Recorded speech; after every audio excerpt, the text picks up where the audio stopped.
Hi, everybody. We're joined with Vonne Patiag for a unique Q&A via Zoom. Vonne, welcome. Thanks for Hi. joining me. My pleasure. My pleasure. Vonne is a director, writer, producer, editor, actor, and more. He is the director of his own production company, In Between Pictures, and his short film Tomgirl and web series Halal Gurls screened at Riverside theatres to packed audiences.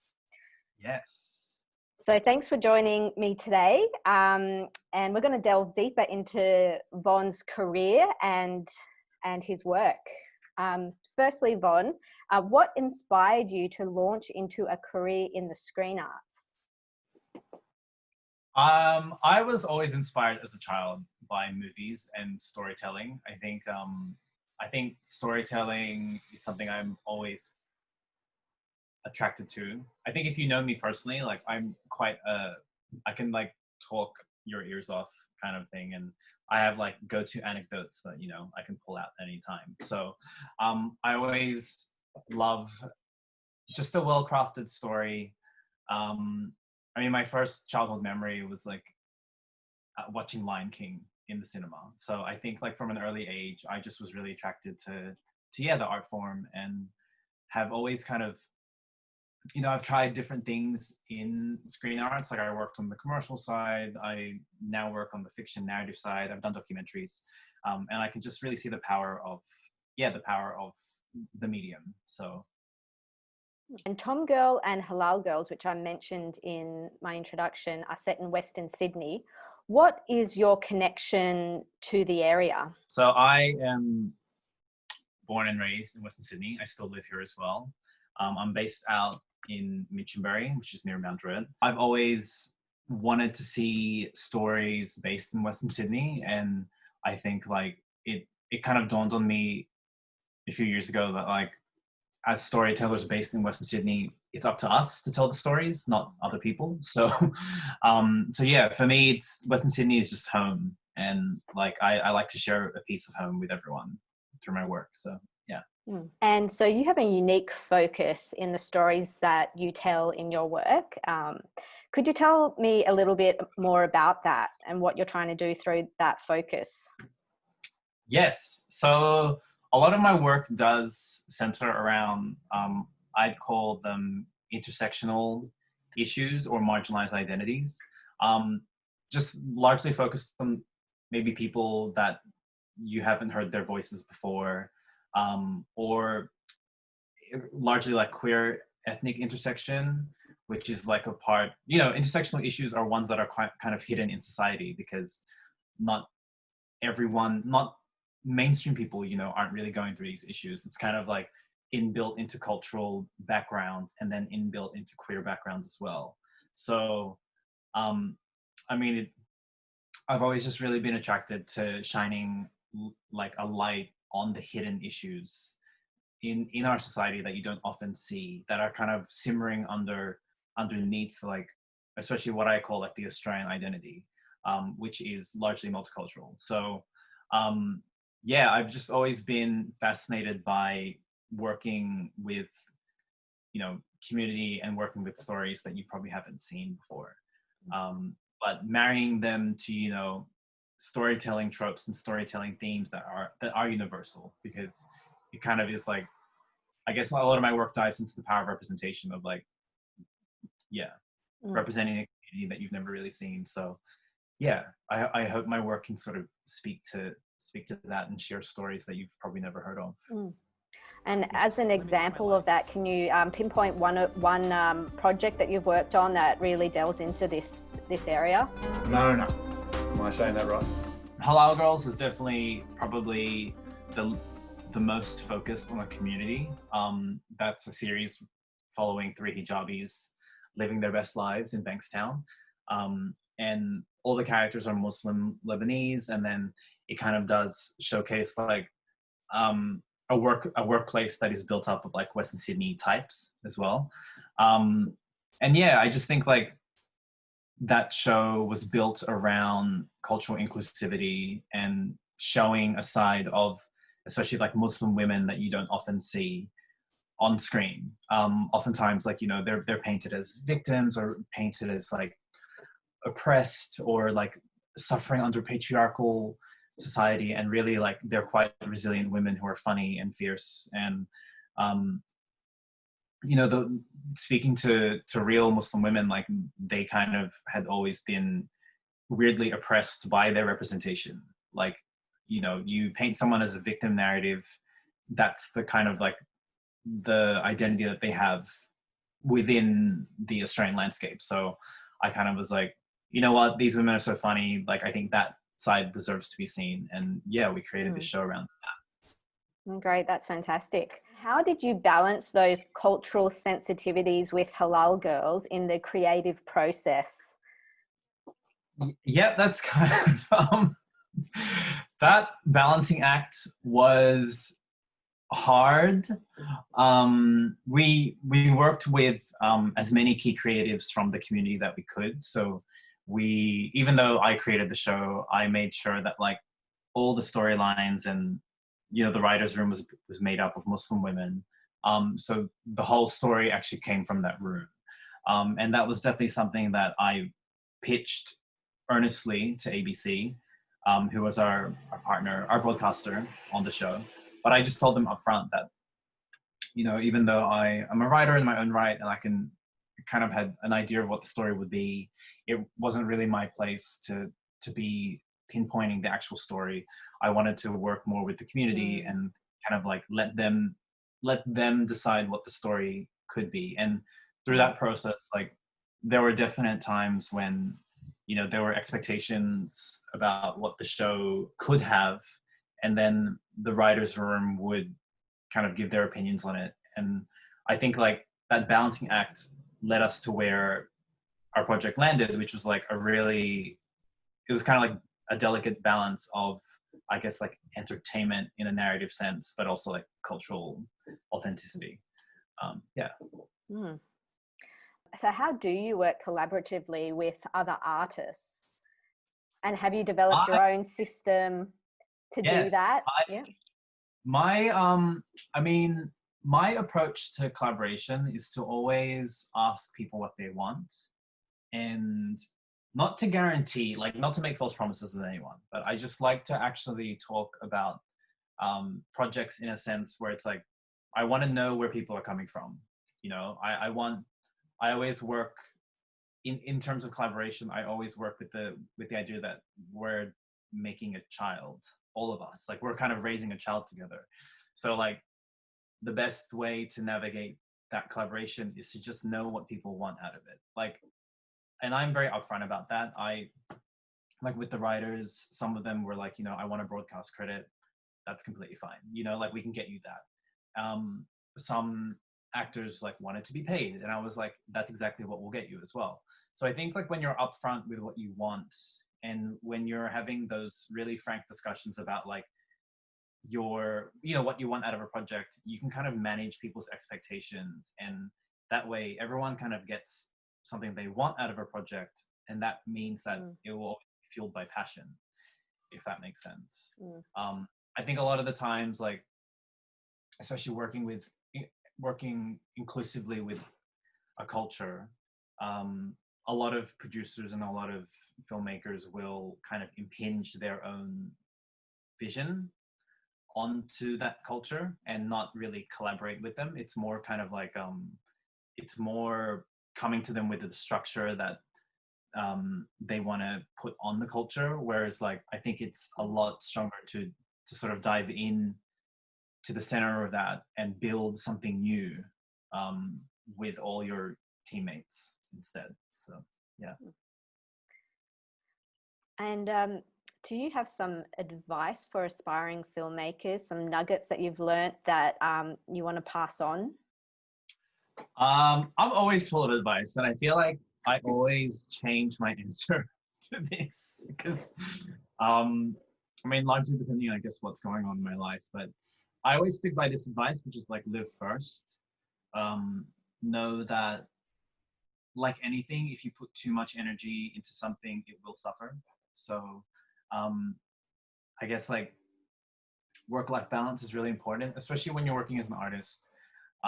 You know, and a lot of times, like sometimes your personal life can bleed into your creative life, etc. I think definitely like having a support network and a grounding, something that grounds you on the daily is really important. But I guess, especially for aspiring filmmakers, I would say, like, it sounds so cliche, but I think just keep making. But I would say within your circle of influence. So like, yes, you might be a director who wants to make the next Marvel film or, you know, work in TV. But I think the most important thing you can do is look at a project and see what you can bring to it now. Like, be very present and be like, what's my circle of influence? What can I do now? Because that circle will slowly grow. And I think that's one of the main things that like I learned that really helped.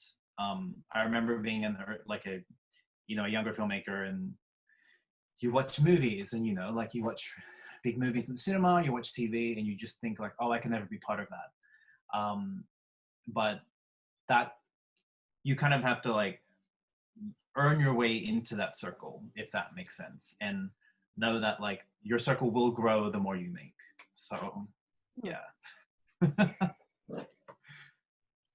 Do you have some memorable moments that you could share from writing rooms or from set that stand out for you? Directing Tomgirl, my short film, which was based in the Filipino community centered around bakla, which is LGBT issues in Blacktown.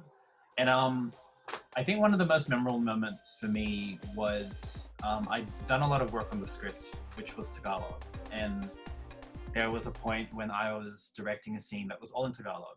And I was so moved by what I was hearing, just because, you know, it was Tagalog, it's my mother tongue, like just seeing it all play out. But none of the crew could feel the same emotional like resonance, because they didn't understand what was happening, like just because they didn't speak Tagalog. So like I remember that particularly was a really big moment for me, because like I remember being so moved, like I was moved to tears by the performances, but it was such a sheltered and such a secret moment for me being Filipino. And I thought like that's when I kind of realized the power of representation, where it's like, you know, you can tap into all these, I wouldn't just say like hidden traumas, but like all these hidden stories and all these like wells of emotion that need to be looked into culturally, that like some industry, you know, and especially the Australian industry,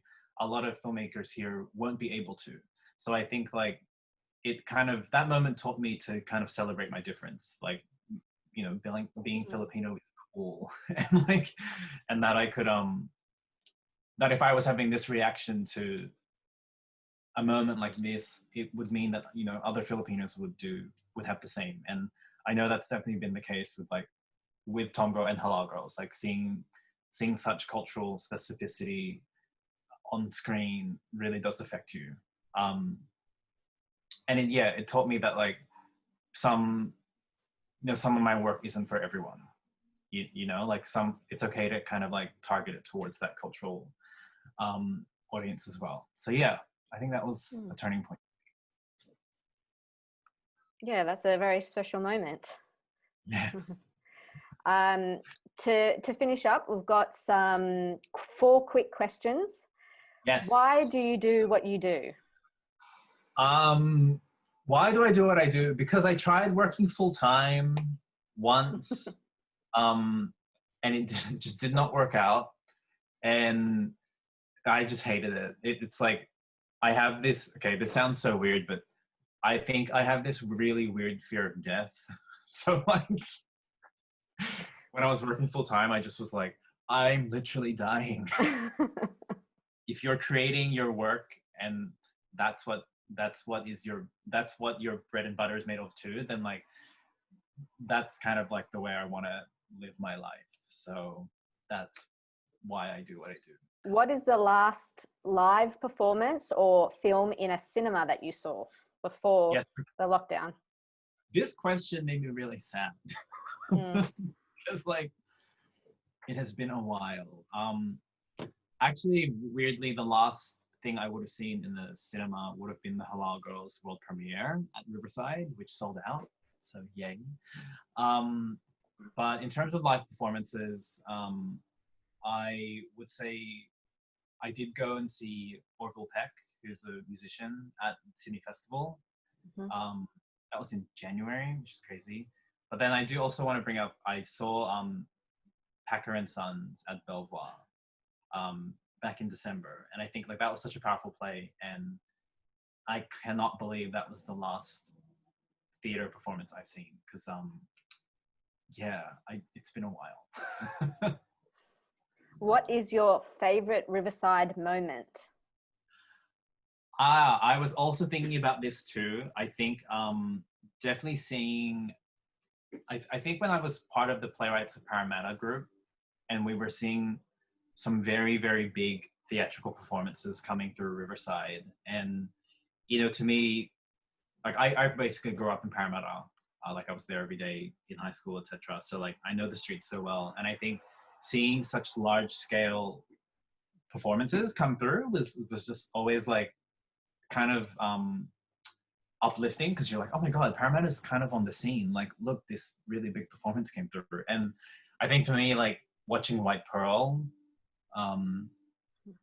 the theater performance last year that was in conjunction with Sydney Theatre Company, and like, you know, seeing that what that play was about, which was about the intricacies of being Asian and like intercultural prejudice, was amazing and kind of changed my whole relationship with theater and with performance and with storytelling.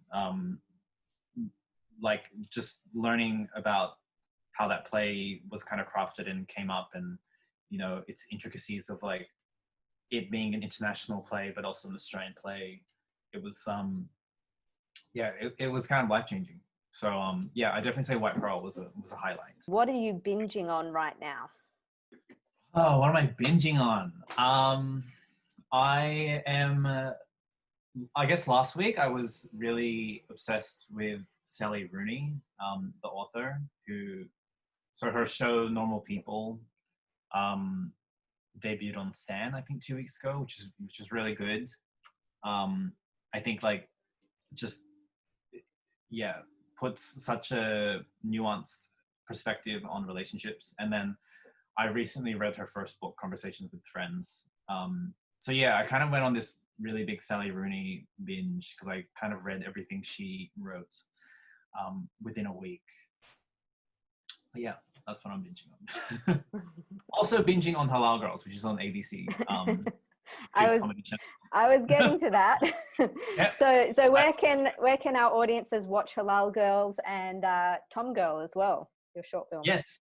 So Halal Girls is available on ABC iView and also on the ABC YouTube comedy channel.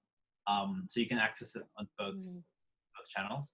And then Tomgirl is actually available to watch on SBS On Demand. So, and I would recommend, like, if you have SBS On Demand on TV, watch it through there. Because it kind of, Tomgirl is definitely a film that is a lot more special on the bigger screen. So, Great. And before we leave it, what are you working on right now? What am I working on? I'm definitely lucky as a creative because I write as well. So obviously with the production shutdowns, there was a few productions, there was a TV show and then also a web series that I was working on that I would be working on now, but they've been postponed. So I've kind of rejigged my time and focused on a lot of development for some projects. So I guess right now my main project is called Voice Based Friends, which is a half-hour comedy about a group of boys in love with each other, just not in the way you expect. Kind of a look at like queer ethnic intersection in Western Sydney and like male intimacy and friendship. I'm kind of getting, I spent actually about the last 2 months working on that for quite a focused time. and we're getting ready to pitch that to like market, etc. So hopefully it will be coming to a broadcaster near you. But yeah, and then other than that, I'm just freelance writing on a new show with SBS that's has some Filipino characters as well, which is very exciting. So yeah, I definitely watch out for that in the next year. Excellent. Yeah. Well, that sounds very exciting. Thank you so much for joining me and answering all my questions. Yeah, good luck. My pleasure. My pleasure. Bye. Bye.